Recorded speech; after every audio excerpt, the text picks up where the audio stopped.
Hervé Bossin a une obsession, les moustiques, et plus particulièrement l'Aedes aegypti et l'Aedes polynesiensis, qui transmettent la dengue, le chikungunya, le zika et la filariose.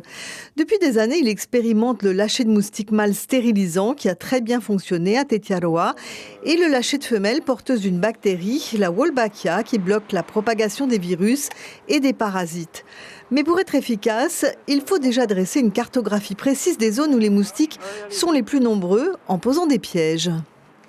Le pays souhaite investir donc dans cette nouvelle technologie et déployer à plus grande échelle. Donc pour ça, il faut que l'on sache exactement la répartition des moustiques, des différentes espèces dans les îles, et avoir une estimation aussi de la quantité de ces moustiques et de leur variation au cours du temps. Un grand centre de production de moustiques modifiés est en construction. Il permettra en 2021 de produire ici à Paia 5 à 6 millions de moustiques par semaine qui, une fois relâchés dans la nature, se substitueront aux moustiques dangereux pour notre santé. Sur une approche, je dirais, de 5 à 10 ans, et on devrait pouvoir prévenir le risque de transmission de ces maladies et de toute épidémie dans le futur.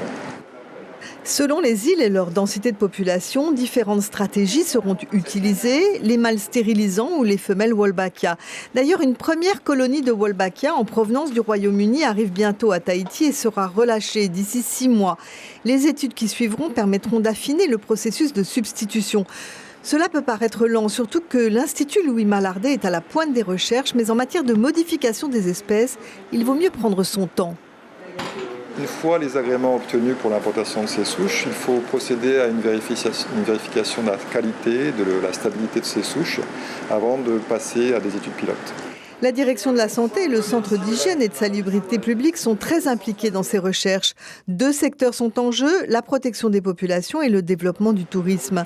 Et notre ennemi public numéro 1 ne manquera pas à la marche du monde. Souvent, ces insectes qui sont vecteurs de maladies, ces moustiques qui posent problème en Polynésie française, en fait, sont introduits. Ce sont des espèces envahissantes et donc qui n'ont en quelque sorte rien à faire dans cet environnement tropical du Pacifique. Et donc s'en débarrasser, c'est vraiment rendre service à l'écosystème en fait. Le moustique tue environ 1 million de personnes sur Terre chaque année. Il aurait déjà éliminé depuis le début de leur histoire la moitié des êtres humains. Un grand prédateur qui ne vit que 3 semaines mais fait de gros dégâts.